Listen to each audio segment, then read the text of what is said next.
How am I supposed to eat my pound cake? Welcome to Recotopia, a happy home for recommended movies, shows, and music from two people you can definitely trust. Trustability varies by region, no guarantees implied.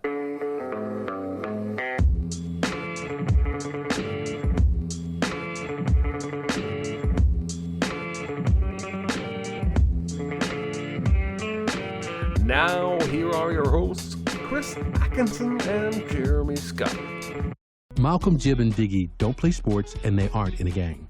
They're always getting ridiculed by their peers because they're into white shit, like skateboards, manga comics, Donald Glover, and for listening to white shit like trash talk, TV on the radio, and for doing white shit like getting good grades and applying to college. Hello. Hey. How's everybody What's up? doing? Recotopia, episode 28. 28. I'm Chris Atkinson, I'm Jeremy Scott. and yeah, I see some Sin City love in the comments. It's a little bit too much for me, personally. Just a little bit too much. Sin City. You know, okay, we can all agree that movie's trash and move on, right? We don't have to pretend. We don't have to pretend to like that movie, right? Everybody who says they like that movie is just pretending to like it for troll purposes, I think. Yes.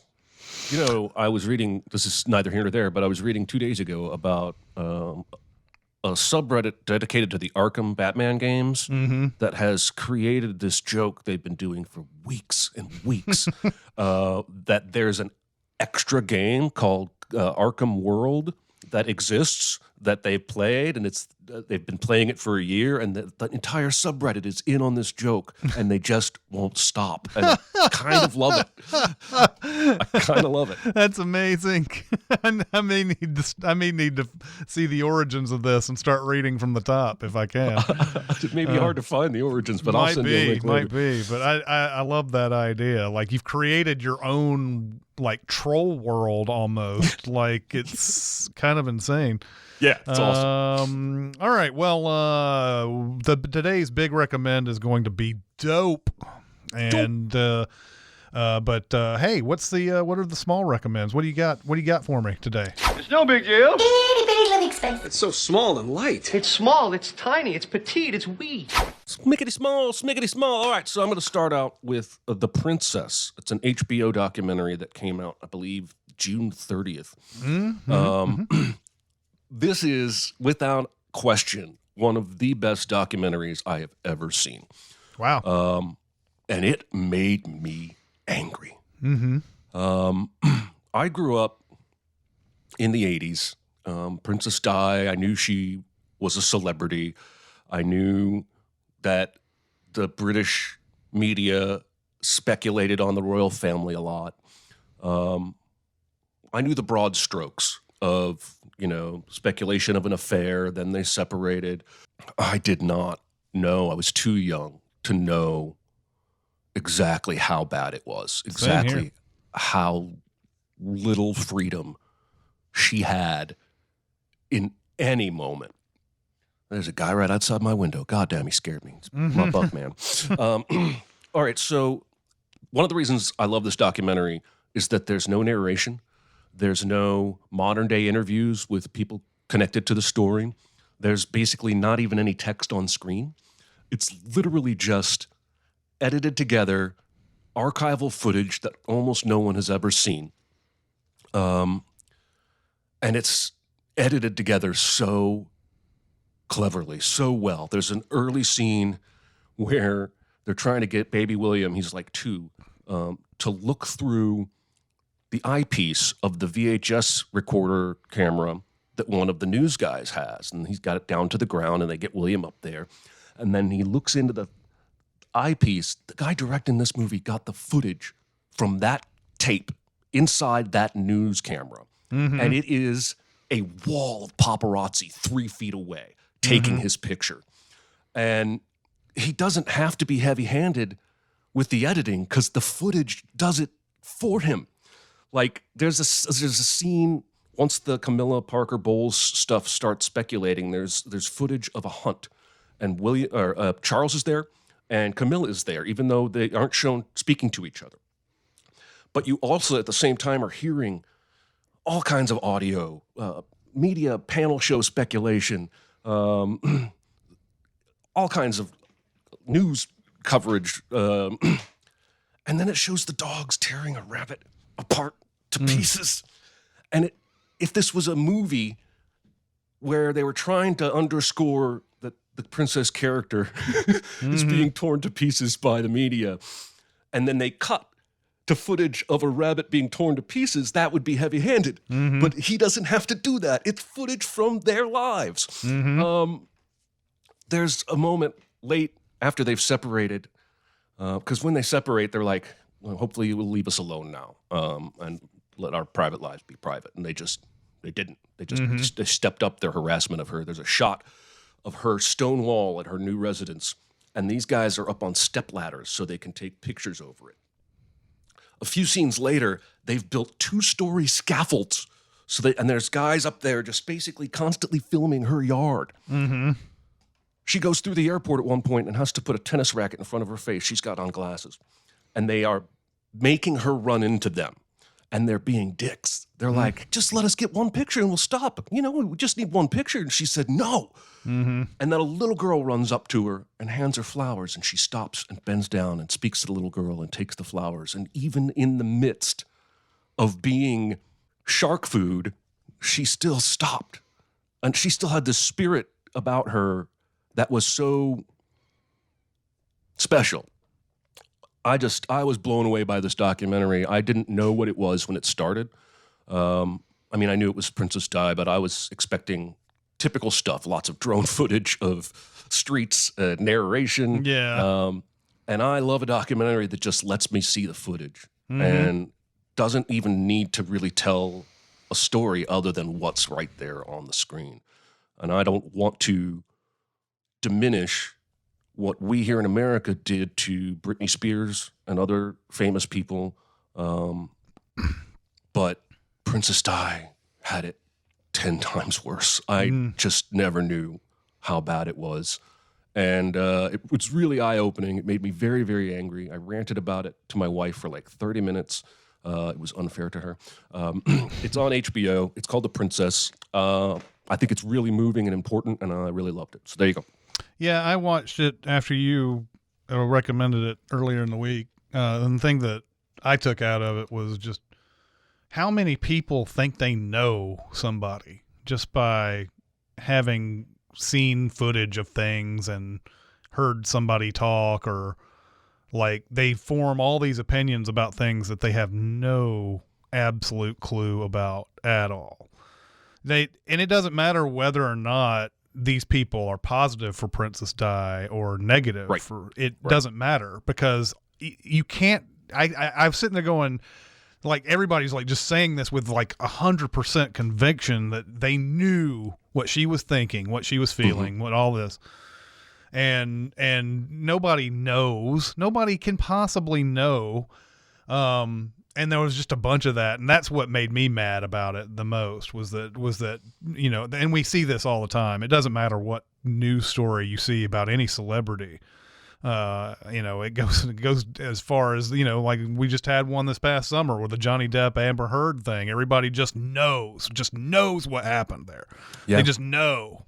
That's that shot where Diana's sitting on a bench at that monument for a long time, and there's footage from just passers-by, two guys, and one of them goes, I bet she's thinking about her marriage. And it was just fucking creepy. Like, and yeah, we do this, but that's what I liked about this movie, is that it takes everybody to task except her, right? I felt like it was not super friendly to Charles. The media takes a lot of licks, but I think even her adoring fans are taken to task for making her have to try and be something she never asked to be. Sounds like you enjoyed it, even if you didn't like it as much as I did. No, I did. I mean, I think it's, it's important to see how I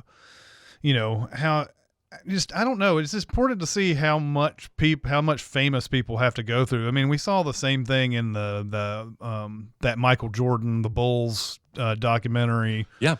where Michael Jordan couldn't have a normal day of life, basically, for the longest time. Just wake up, you got all your team, and you got this thing you got to do, and then as soon as you go out, there's just mobs of people who want to talk to you and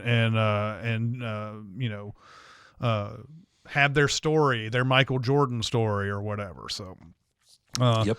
The other thing in that too was they show that the paparazzi with the telescopic lens and everything, and they show it's really close up in their cameras, and you think, and there's a point where Diana like has this startled look and she starts talking to the people she's with, and goes, you can hear the paparazzi go, "I think she made us." He says, "No, she couldn't have made us. We're all the way out here," or whatever. And they're like a mile away. Yeah. And I was sitting there going, "She made you. She saw figures way far away and thought, well, that's exactly what paparazzi would do." So, Yep. yeah. So yeah. From documentary to mockumentary. There's a 10 episode series on Paramount Plus called Players.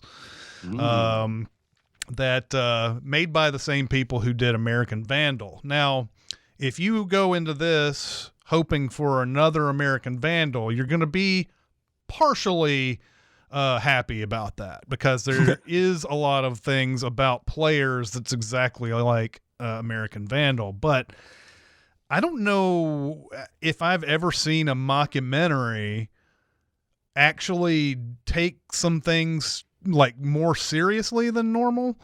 They play up the competition that's going on in this. This is an esports mockumentary where you have people on a team playing a game, League of Legends. And there's one team called Fugitive is headed by somebody who goes by Cream Cheese. And he 7 or 8 years ago, Fugitive came into the esports ranks and just started demolishing, and then they choked in the championship.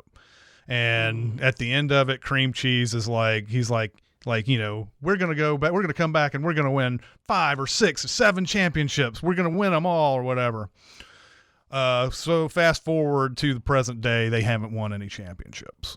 And the team has been bought by a Mark Cuban style owner who has found a prodigy, a guy who's like really good in single player, named Organism.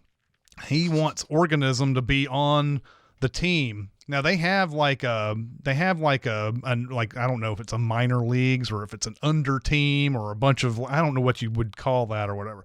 Organism's supposed to be on that team, but it's clear that the ownership is just already like, let's get Organism on the team, which means they're going to have to kick off Cream Cheese's best friend, who's also not a very good player, but they're going to have to kick him off in favor of Organism. And so it starts off where they're struggling pretty hard, and Cream Cheese doesn't like Organism, and Organism is a very quiet guy, doesn't boast, doesn't say anything, doesn't communicate, and that's one of the biggest problems they have early on.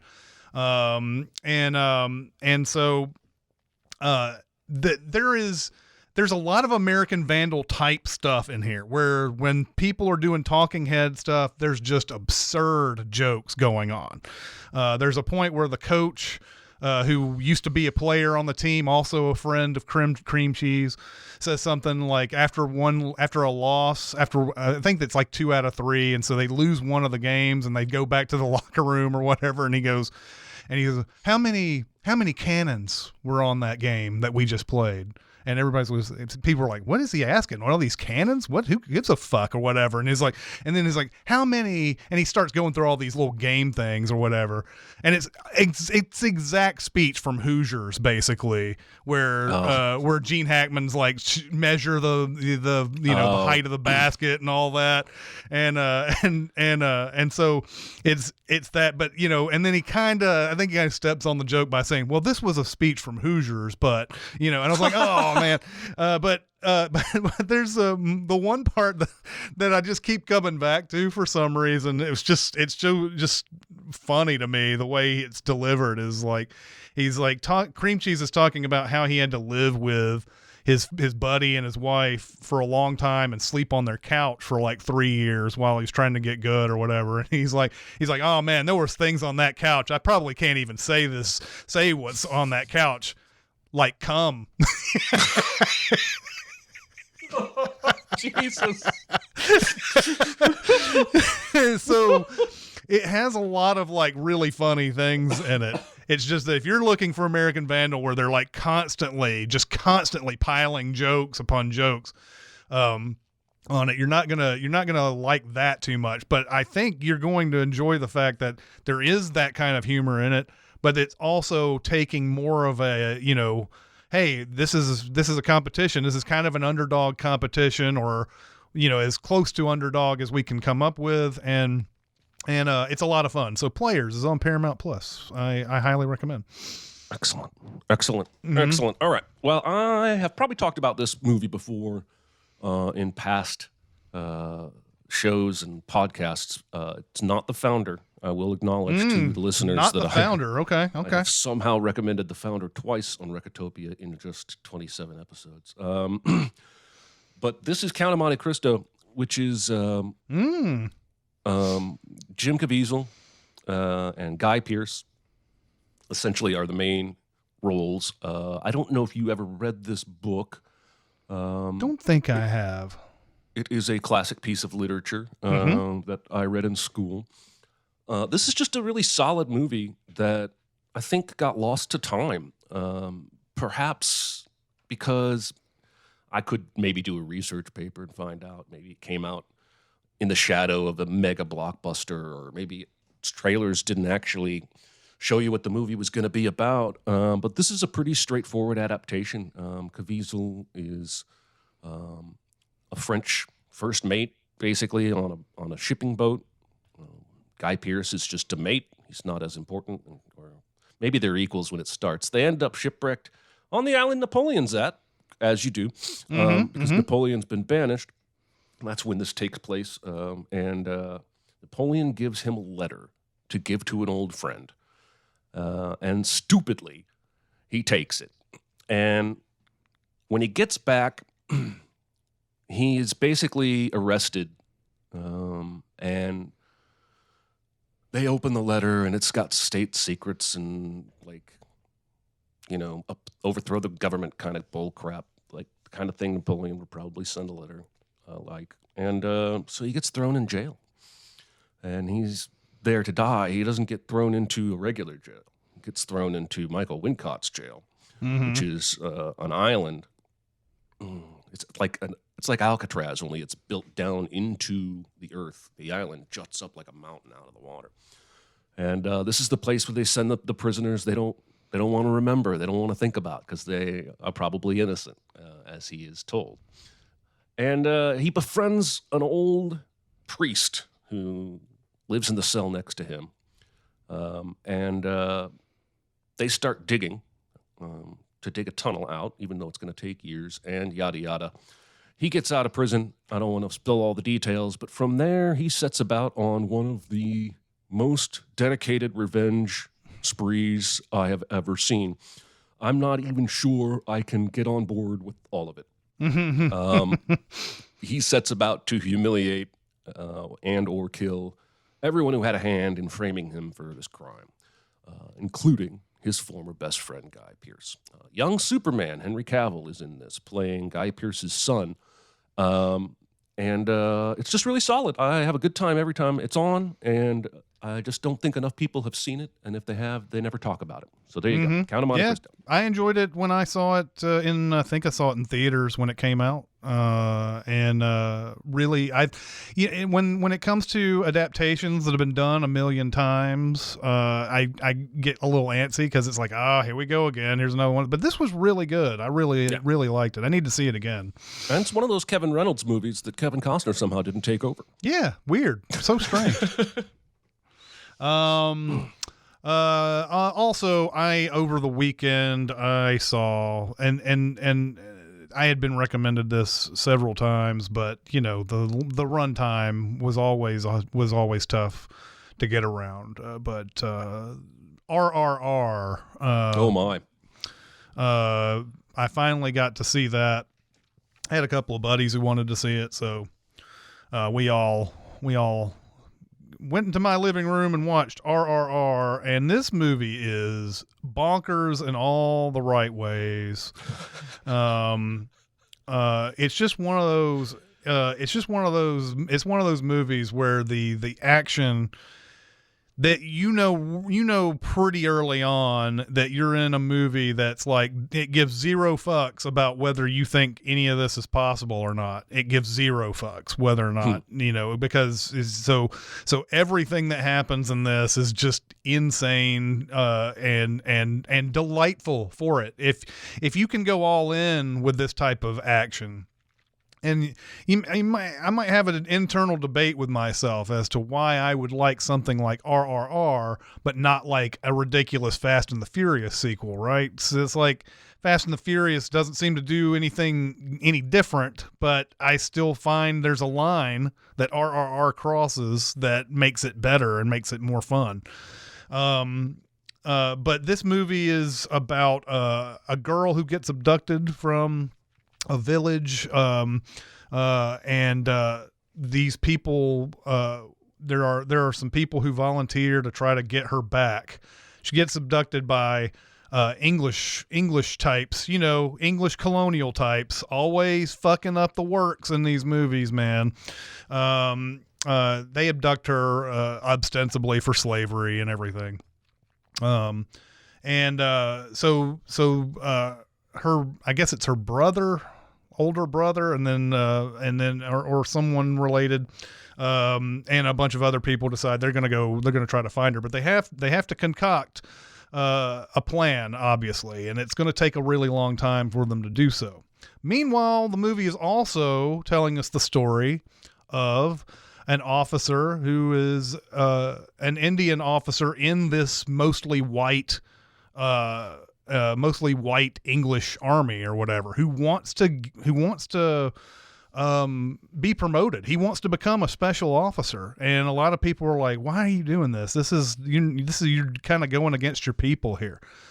Early on in the movie, someone throws something over a barrier of some sort. It hits a general, and the general's like, "We need to go arrest that man." But there's like 1 million protesters outside this big, huge area. How in the world are you supposed to arrest somebody like that? This guy Ram decides he's going to take on the mob by himself. He goes out, and all these people start trying to fight him, but he beats them up. Or they surround him and they start trying to hold him down, but he's able to pull through them and able to get through all of that. And finally he nabs the guy who actually threw the thing at the general, and he has to go back. But this is just this big long fight scene where he's just getting his ass beat, but it doesn't matter because he's beating ass as much back, and ends up taking this guy back over the barrier and closing the gate behind him and everything. And you're like, oh, this guy's special. They don't promote him, those racist dogs. And so he's struggling to try to find out how he can go up the ranks. And so there's a point where the two characters who we've been following, who don't know who each other are, there's a kid who's like about to fall off this bridge, and the Ram is on the top of the bridge, and Beam, the other guy, is at the bottom, and they point each other out, and they suddenly know this is what we got to do, and they do this audacious thing that's just impossible for you to telepathically figure out amongst the others to save the kid. It goes on like this. This movie goes on like this for 3 hours, and it's one of these it's one of these movies where it's like, okay, we're going to spend 3 hours, and it doesn't ever feel like it's never boring. It's never like drags or anything. It's like, okay, we're going to spend time with these characters. We're going to spend time in their lives. You're going to enjoy it because every little thing that we do is going to be a big set piece of some sort. There's a big dance number in this. I mean, the action is intense and just insane all the way through. I can't recommend RRR enough, and it might end up being a big recommend at some point. Wow. That's how fun this movie is. Where did you see this? What service? This is on Netflix. Oh, all right. Mm-hmm. Oh, I have that. Yeah. All right. I've already been intrigued by what I have heard about this film, and I'm relieved to see that it's only 3 hours, because earlier I think someone said 4 hours, perhaps exaggeratingly so, and I was like, 4 hours? I'm not sure. I'm going to have to do that in shifts. It's not 4, thank God. I don't think they had enough to go for 4 hours there, but who knows? Maybe they would have found... I don't know. They did every insane thing that you can possibly think of in this movie. So I don't know what they would have done for another hour here, but yeah, this is 3 hours, 3 hour movie. Awesome. On to, the big recommend. I'm fine. It's just that you're so big. It's so huge. It's a good rule, but this is bigger than rules. It's bigger on the inside. Is it? I noticed. And, it is 2015's Dope. This movie, I saw it back in the day and I was like, I like that or whatever, but I haven't seen it since. So I wanted to give it a revisit, and I think I like it better the second time, that I watched it. But this is about a bunch of, nerdy friends. The main character is played by Shameik Moore, who you may know as Miles Morales from Spider-Verse. It also has the guy who plays Flash Thompson in it. In the other Spider-Man movies, plays his friend. And Kiersey Clemons rounds it out. I think Kiersey Clemons, by the way, uses they, them pronouns when I looked them up. So, but does play a girl in this movie. So, anyway, this movie is just sort of like, how a nerdy kid ends up into a world of like, drug dealing, out of nowhere, it seems like, basically, because he's a nerdy kid, but he lives in a dangerous part of Inglewood, California, called the Bottoms, and he is always having to run away from bullies. At school, he's running away from Lakeith Stanfield quite a bit. Lakeith Stanfield, I think this is before anything we knew him from, really. Before Atlanta, before Get Out. This was a role he took back then. He's running away from him, and he's running that. At some point, he runs into drug dealer Dom, played by A$AP Rocky. Dom gets into a very funny conversation with him about early 90s hip hop. I think the funniest thing is that, this kid talks about these albums, and he's like, well, that came out in 1988 and the Blueprint came out in 2001. They're not in the 90s. And he goes, well, still basically 90s, these albums, so Dom asks him to ask this girl out for him to go to a party, and this girl is played by Zoe Kravitz. Zoe Kravitz is trying to get her GED, and seems to be a little bit of a spark maybe at first, between these two characters. God, why am I blanking on his character name? Malcolm. Malcolm and Zoe Kravitz, they seem to have a little thing at first, but he's asking for Dom to ask her to this party and everything. and eventually gets her to go to the party as long as he goes to. And when he goes to the party, a shootout occurs, and Dom puts a bunch of drugs in Malcolm's book bag and a gun, and Dom gets arrested, but Malcolm gets away. And Malcolm has no idea that these drugs and this gun are in his book bag until the next morning. And he goes through the metal detector, and the guard is just like, just go ahead. I know you're not big of a nerd. Yeah, way too big of a nerd. He finds out when he goes to his locker that he's got a whole bunch of MDMA or whatever, Molly in his bag with a gun, and he tells his friends. And early on, he gets a phone call from somebody saying, "Hey, need to deliver this to a Red Camino after school." And so he's set to do that until he gets a call from Dom in prison saying, "You don't want to give it to that guy. That guy is probably a snitch, or he's a cop. So you don't want to give it to him." So now he's got people after him for these drugs, and he has to figure out where to put them. Dom says take it to this person named AJ. And they sort of just get into this big, huge adventure at this point because he's running away from these guys who want the drugs. He runs to this house where AJ is, and he runs into AJ's kids, brother and sister. And the sister is this extremely gorgeous, like walks around naked,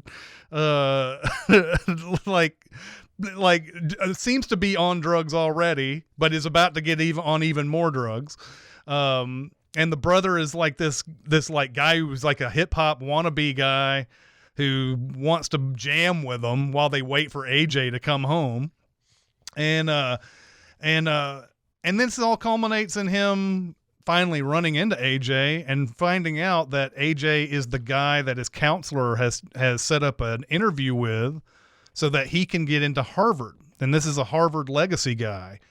This AJ guy just so happens to be the guy that Dom told him to take the drugs to. There are a lot of these kind of coincidences, and it's clearly on purpose. And after like the second or third one, I began to enjoy them and not be annoyed by them, because I think that the movie's telling a very specific type of story. Yeah. Anyway, yes. Well, and the chat has already lit up with a lot of the craziness that happens here. Like, I thought it was kind of silly that he didn't know that the drugs and the gun was in his book bag until the very next morning when he's walking in. A nerdy kid like that probably has opened his book bag at least twice by the time before he gets to school.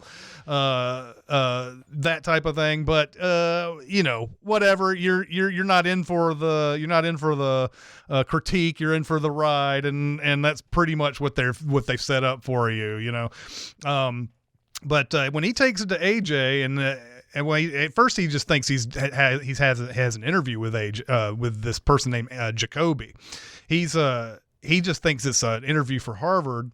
Actually, it is an interview for Harvard, but when he goes there, he finds out that this guy is those two kids' dad.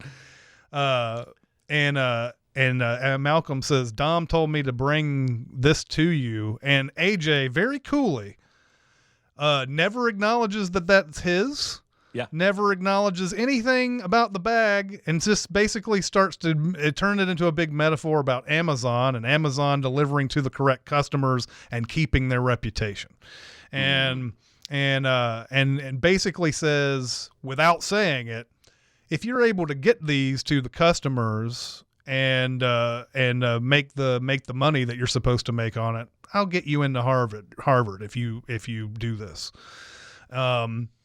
So being a nerd, he comes up with this idea that they are going to sell these drugs using Bitcoin, which is something that it may be the first time movies ever really talked about Bitcoin in this way.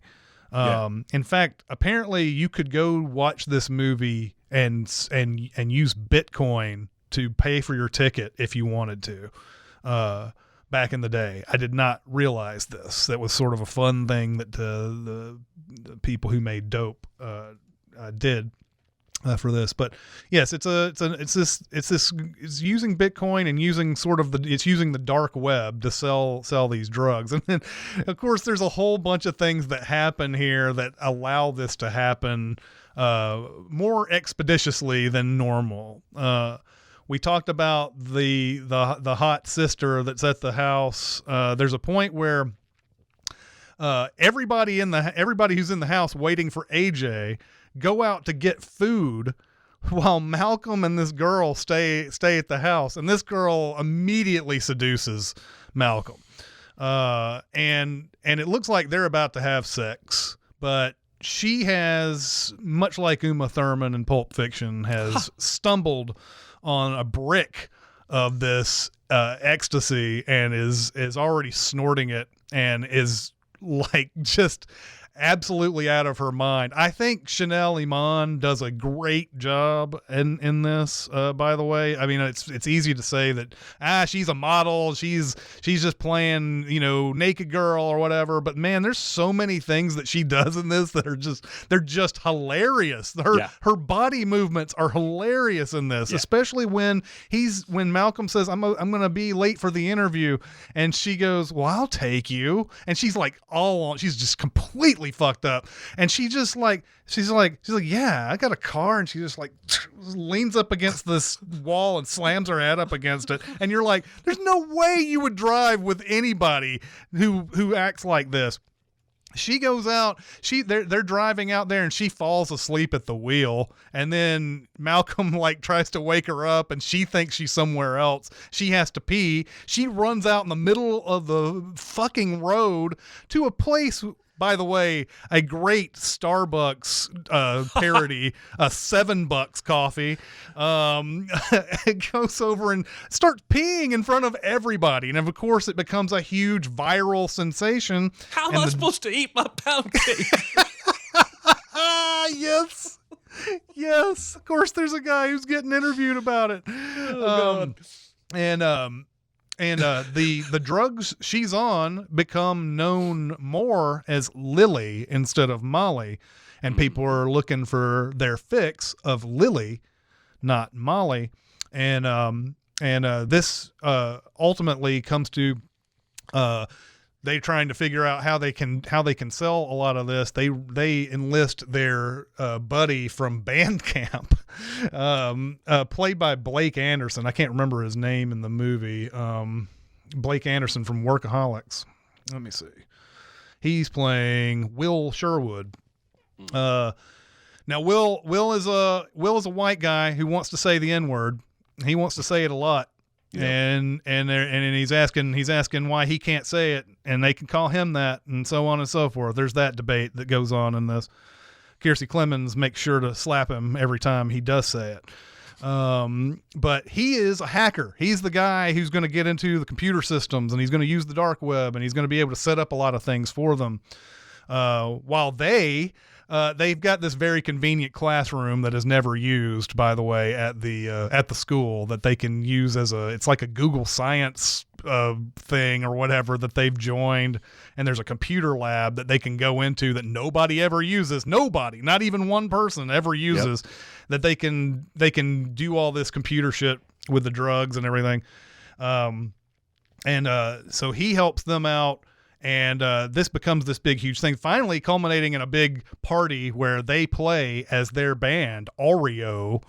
And that becomes a big thing for the Lily drug later on. And by the way, Pharrell Williams produced a lot of the music that was in this. And I was sitting there looking for some Oreo songs after this movie, because there's some really cool ones in there that don't get deleted. Is a really awesome song. Yeah. And I'm feeling good and all that song. That one is really, really enjoyed this movie a lot. I'm glad that I gave this one another look, even though I had liked it before. Now I really, really love it. I love all the little twists and turns and like the craziness that it goes into this. What did you think? I've been speaking enough. I really liked it. I am not certain. So this was my first viewing, so I'm not certain where on like a grading scale I would put it, but it would be in the high B's, I think. There are a lot of little touches that made me laugh. There are plenty of obvious jokes, like the guy, how am I supposed to eat my pound cake gets turned into a meme. Yeah. But there's so many little throwaway jokes. Like at one point, I think it might even be the narrator talking about liking white people shit, like Donald Glover. Like basically the joke in the movie is saying white people love Donald Glover. They're not wrong. I think everybody loves Donald Glover. The Bloods have a YouTube channel. One day they're on their way home from school and they have to go a long way because the Bloods are in the alley making a video for their YouTube channel. When the kids do go out with AJ's son to get food, they are specifically in search of chili cheese fries. They say even before they leave the house, he's like, well, what should we eat? Chili cheese fries, almost immediately. So they go to this place that serves them, and they get into this altercation that turns into a shootout.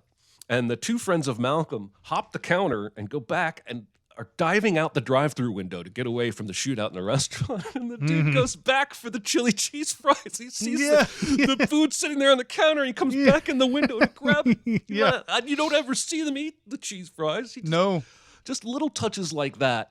I loved the Chekhov's gun here because I was waiting for that gun that was put in the bag with the drugs to come out all movie long. I even said at one point, did they forget there was a gun in that bag?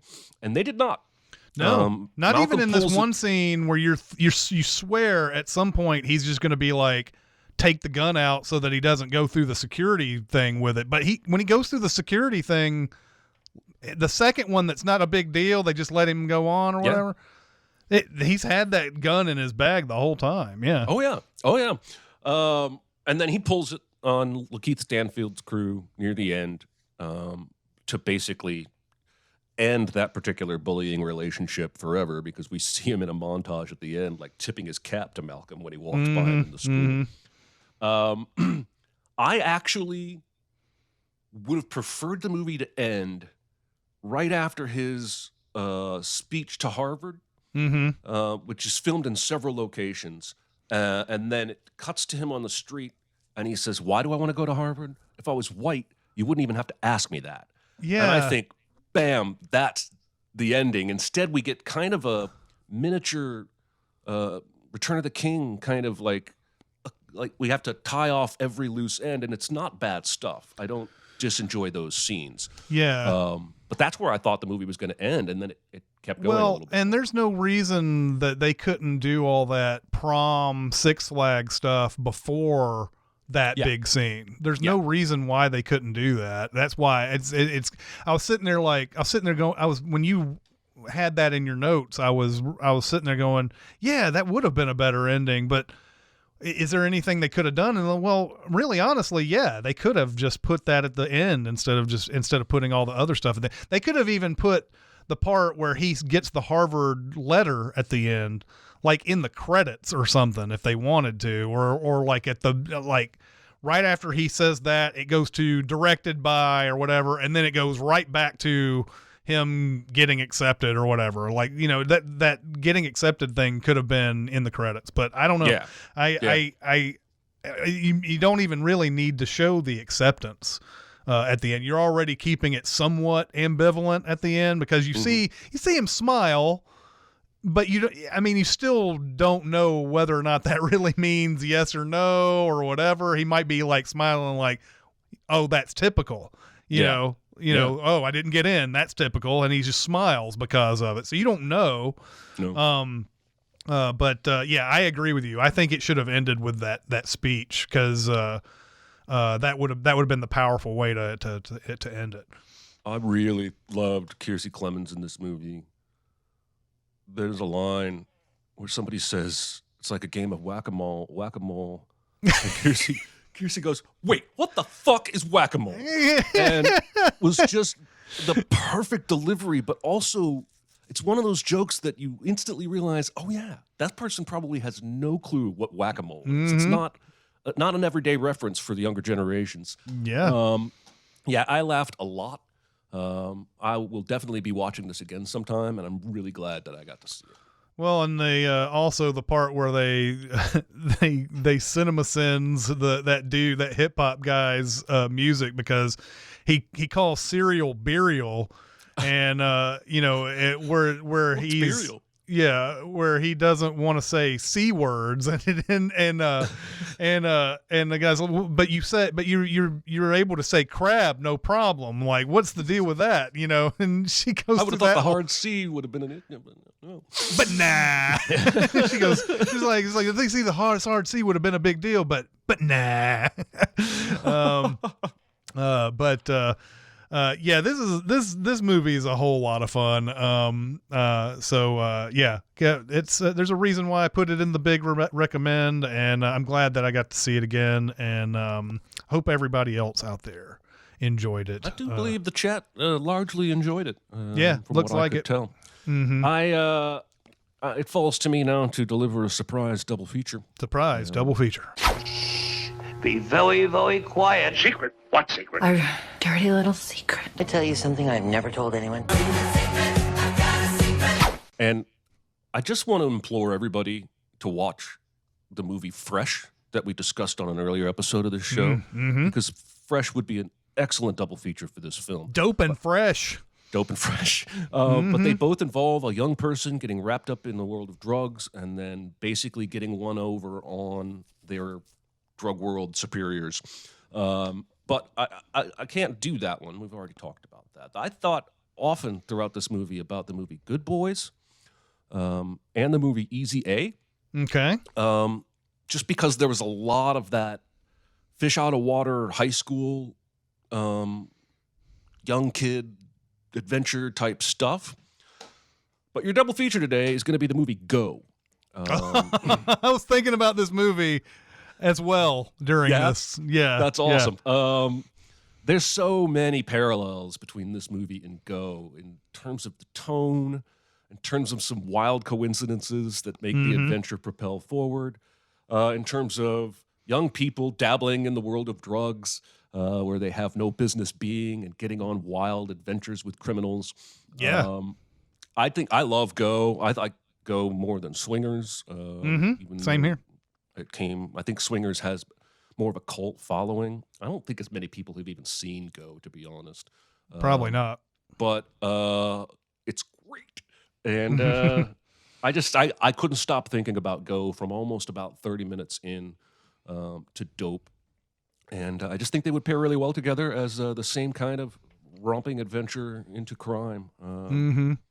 I like this pairing a lot, because I was thinking of Go a lot during this, because Sarah Polley is the one who sells the drugs when she's not a drug dealer throughout this whole thing. Only the problem is for her, is that Timothy Oliphant is not in jail during this time, and she has to worry about that. I like the comments, by the way. Albina says, talking about the Kiersey Clemens character, Diggy would be dope at Cinemasins. That's perfect. Perfect. And Nick says a good double feature purely for the name is Nope. So you have Dope and Nope. Believe it or not, that actually came to my mind as well, but I haven't seen Nope yet. So. Well, and another one that came to my mind strictly for the business part of this was Risky Business. Because Risky Business, Tom Cruise sets up an escort service while he's in high school, and he has to write a paper about it by the end, which is another thing I liked about this. At the beginning of this movie, you sort of hate this counselor guy because he gets this paper from Malcolm that's about Ice Cube, and the counselor's like, who the hell do you think you are? You're arrogant thinking you're going to get into Harvard. And you need to write something that's more personal. And he's absolutely right. But Malcolm is absolutely right in the fact that he doesn't want to write that cliche thing about, I didn't know my father, or I had my mother only, I knew my mother brought me up, all this, I lived in a hard neighborhood, so on and so forth. So he wants to come up with, he lucks into a paper here. Well, lucks into is bad lucks basically, then good luck at the end. Into being able to write a more personal story at the end, which becomes that Harvard letter at the very end. But anyway, yeah, I'm glad you enjoyed it. You never know with some of these, right? Like I get the feeling someday we're gonna recommend something and like only one person likes it and everybody else hates it, and it'll be like a half Warnotopia. So Well, as long as we both one of the two of us really enjoys what we're recommending, I think it's worth sharing with people. absolutely. I am going to give you homework for next week. I mentioned this movie a couple of weeks ago on Recotopia. We're going to go with 1987's No Way Out. No Way Out. This All right. is Kevin Costner, Gene Hackman, and unless he's done it recently, I don't think Chris has seen this movie. I have seen it. Yeah, I saw it. God You recommended this, I don't know, maybe 2 years ago, and I watched it shortly after. Yeah. Okay, so you have seen it. You didn't hate it, right? No, I liked it. Okay, good. So this is basically a political noir thriller, whodunit after a politician's mistress gets murdered. And I don't really want to say too much about it. But if you have Hulu on a premium subscription or the Roku channel on a premium subscription, you will not have to pay to rent it. It is available for rent at $3.99 on all the regular streaming services. So Hulu, No Way Out, 1988. That's your homework for next week. And I haven't seen it in probably 5 years, so I'm very excited to get back to this movie. I've seen it 2 or 3 times. So. I particularly love the boxing montage where you hear the "There's no easy way out." No shortcut home. That part of the movie is excellent. So we should end the show with singing every week. we should. Let's do some questions. We got a little bit of time for some questions. Question. I got something to say. I want the truth. I am listening. What is your favorite roll credits moment? I mean, there's not very many good ones, by the way. Most of the time, it just seems a little bit too on the nose, even though sometimes they didn't even have the name of the movie ready when they came up with this, like in Scream, where Matthew Lillard is like, "It's a Scream, baby." They didn't even know the movie was called Scream at that point, but it still seems on the nose. But I do get sufficient chills when Richard Attenborough says, "Welcome to Jurassic Park." Oh. I do think that is a great moment with the John Williams score and everything. I also like it's at the end of A River Runs Through It, but Robert Redford has that narration through the movie where he says a river runs through it. It's this big long sort of like finish to the movie where he's narrating, and it gets to that point where a river runs through it, and it's real, and it's just in the middle of a paragraph of things that he's saying. It doesn't seem like it's not a point where Craig Sheffer turns to Brad Pitt and says, "Hey, a river runs through it." It doesn't. He doesn't do that. So. I cheated with my first answer because it was the trailer for Raw Deal. Posters, but it was like they gave Schwarzenegger a raw deal. Yeah. Nobody gives Schwarzenegger a raw deal. Oh, I bet that was Don LaFontaine doing that sure one too. Yeah, I'm sure it was. I also like The Dark Knight at the end when Batman's riding away on the motorcycle, the cops are chasing him, and Gary Oldman does that speech about the hero we deserve, and he ends with The Dark Knight, and I'm pretty sure that's the very last line of dialogue in the whole film. I think it is. The Batman boy in me gets excited about that. I like that. Yeah, that's a really great scene and a really good example of that. What are we, some kind of Suicide Squad? Yeah. Yeah, that one's outstanding. The first Nope in Nope. I haven't seen that one. Yep. All right, another question. What movie quote do you often find yourself finishing when you hear someone coincidentally say the start of the quote in real life? For example, when I hear someone say Jesus Christ, I can't help following it up with, it's Jason Bourne. Okay. It's funny. I had to think about this one because a lot of my quotes come from music and The Simpsons and stuff like that. So like, there's not very many movies where somebody says something and I suddenly get into that movie, but I do like somebody says such and such is dead or whatever. Somebody is dead. And I go to the swimming with sharks quote with Kevin Spacey where Frank Whaley tells him that David Lean is dead. And he's like, no, he's not. Don't ever say that. He's just unavailable. So that's one that I like to pull out every once in a while. I think I've told this story on a different podcast, but I was working before YouTube. I was working at a web design firm where half the company did IT servers and half the company we built websites and did marketing, digital marketing for clients. And we had about 6-7 employees total. It was a pretty small company. And we went through a period of about 6 to 8 months where we were just really struggling on the website side. And my boss from the IT side was a very analytical thinker. And he did this entire speech about how we aren't selling our websites at the correct price. We are selling them too low because the effort that we're spending over here doesn't come out in the money over here. And he ended by saying, the price is wrong. And I went, bitch, and immediately regretted it. Yeah. Even though... You always do this back in the day, apparently. Just foot in your mouth kind of stuff, like at the ranch, at the, here... You're always like just saying stuff just inappropriately at whatever time. Yeah. Yeah. I backpedaled immediately and said, oh my God, that's from Happy Gilmore. I'm so sorry. It was not the right time. And my boss he calmed down later. He was a little unhappy that Yeah. Anyway, I thought that was a funny story. Yeah, all right, let's do. Those are always things that become great stories later, but you're mortified for like a week or two after that. Oh, man. Oh, I see a lot of hi there, Dr. Nick. Yep. And roll credits is something people seem to say a lot. Somebody says Martha. Somebody will yell, why did you say that name? Yeah. Remember the 5th of November. I do that often. Oh, yeah. Anytime someone says a character's dead, I respond with, I'm not dead yet from Monty Python. Yeah. I'm not dead yet.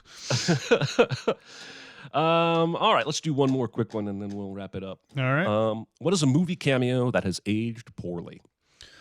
Okay, so this is more than a cameo, but it is a small role. But Armie Hammer in Sorry to Bother You comes up at a point in the movie where the movie is about to try to sell you something that you may not go along with completely, But Armie Hammer showing up and being that person, it's like, he might. It's weird. His cameo may not have aged poorly. It may have aged perfectly because he is this guy almost. Yep. But anyway, it's one of those that it's one of those that just is immediately off-putting as soon as you see him and the story of Armie Hammer and the movie didn't come out too long ago. So that's a good one.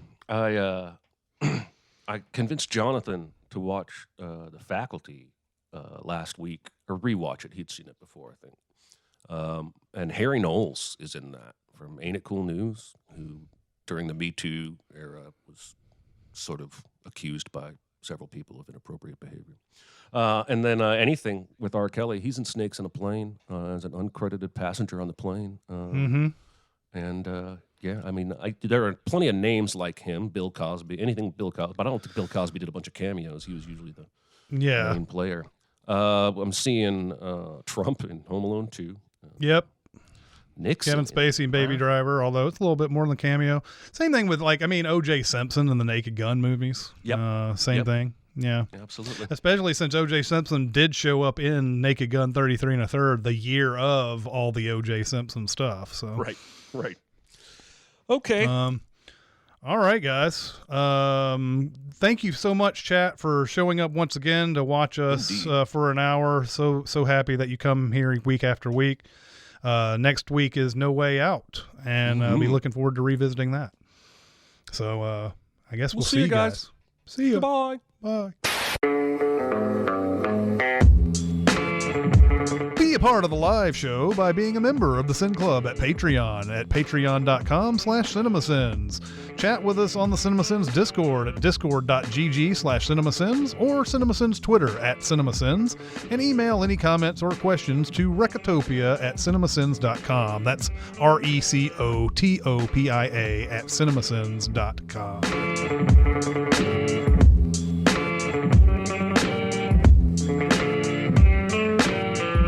It's really weird to me when they do stuff like all these people were going crazy, and then Limp Bizkit came up there, and then he started, egging on the crowd, and I'm like, are we really going to blame Limp Bizkit for the behavior of the people in the crowd now? I mean, isn't that what Limp Bizkit did at every single show they ever played? Yeah, exactly. Like, to me, it's this: you either create an environment where that type of shit is quelled, or you create an environment where all that stuff that happened isn't quelled, and then you add on top of it the music that gets people into a frenzy and everything, and it just leads to a whole bunch of stuff. But like, I'm just sitting there because I'm just sitting there just going, man, what do you want Limp Bizkit to do? Do you want them to go out there and play fucking cello or something? I keep thinking about all these different festivals that these people want to throw. And this has been happening forever, I guess. Like, even, you can go back to Altamont if you want. All these different things where people just don't plan for a huge venue like this, a huge 100,000 plus concert goer thing where they decide, we'll skimp on bathrooms and clean water and we'll charge a whole bunch of money for food and water and things like that in a 3-day festival geared towards people who don't have the money, and all this stuff. And it's like, what do you think was going to happen? What did you think was going to happen here? I got to go to the place where Bonnaroo happens. Mm-hmm. I've never been to Bonnaroo, the festival. I would never. Right. But Same.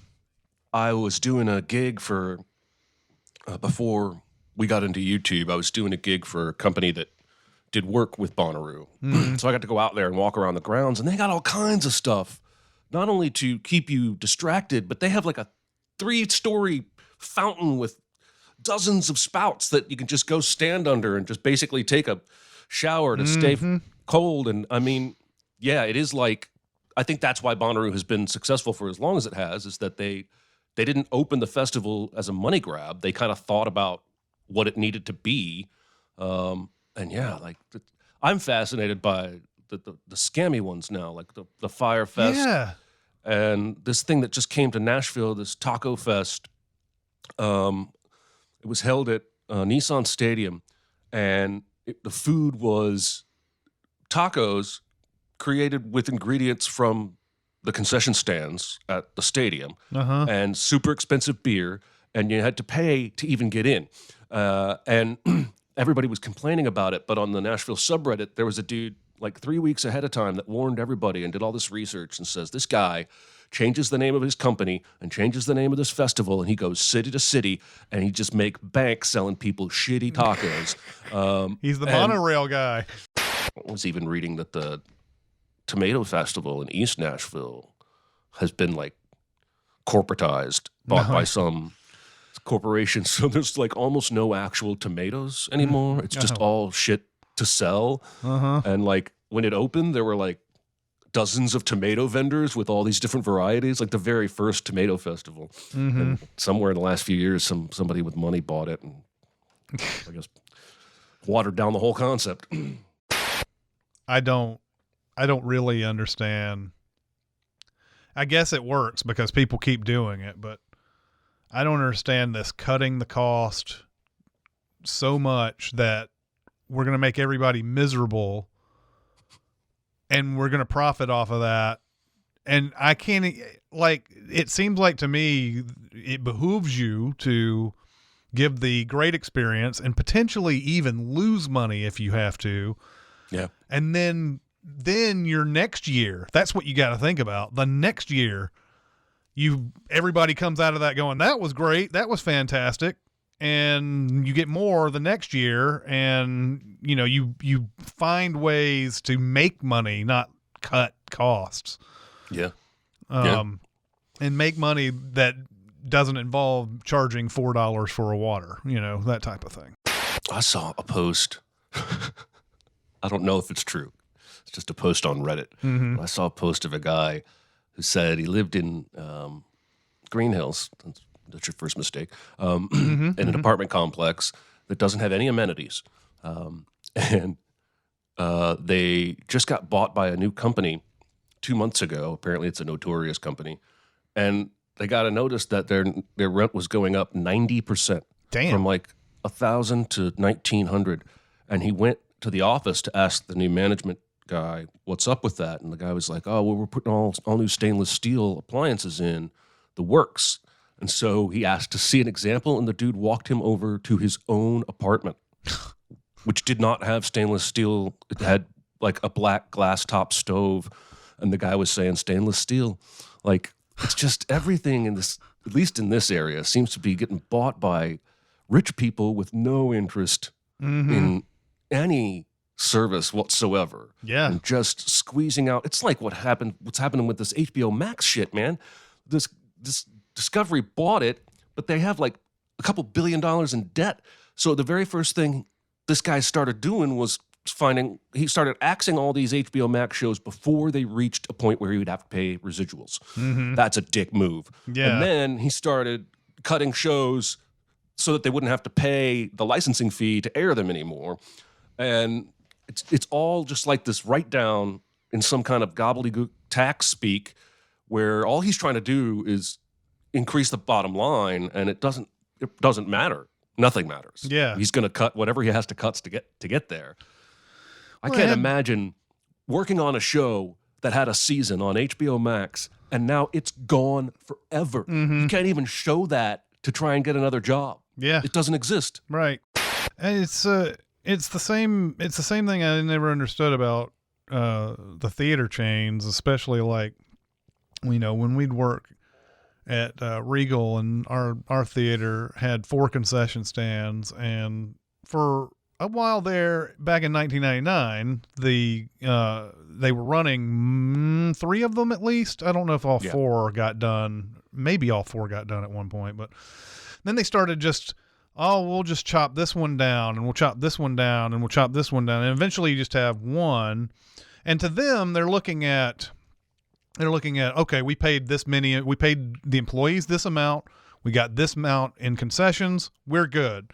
But they don't think about what's hidden on that sheet of paper that they're looking at is the amount of money that they lost by people seeing a huge line at the one stand and not going to concessions at all. And also the amount of money they lost by not having a stand open next to the 3 biggest theaters and 2 other big theaters, by the way, concession D. And they don't think about that. All they look at is, we spent this much on payroll and we didn't get the return we were expecting. I bet if you look back at those 1999 figures of Hollywood 27, the concession, and like, I bet that amount would just floor you how much concession money they made back then. And they don't want that those anymore. stands. No, they shut those stands down on a purely payroll decision, right? Yeah, And purely. what I always thought was the best thing about those concession stands is you're already down the hallway. You can come out of your theater and get a refill on popcorn and be back in 30 seconds. And I feel like you're right. They lost a ton of money by closing those, but they only wanted to hit a certain goal on that per cap. That's all that mattered to them. Yeah, it drove me crazy. Yeah, and the per cap is such a bullshit number. I mean, you're just trying to get that proper ratio, and it's like the ratio is not what you're looking for. It's bottom line dollars. And I think a lot of times people at Regal who had never visited Hollywood 27 must have thought, oh, this extra stand, it must be like, they're not thinking about in terms of an airport terminal, which is what Hollywood 27 was. And they're not thinking in terms of the biggest theaters are in the very back of the theater. Like, think about how many people just would not go. That I'm going to miss 10 minutes of my movie if I go all the way down there just to get a Coke. Whereas if it's just there, they're like, oh, I'll miss a minute or so. No big deal. It is 1,500 people right there in those 3 auditoriums. 1,500 people who are mostly not going to go down to that other concession stand.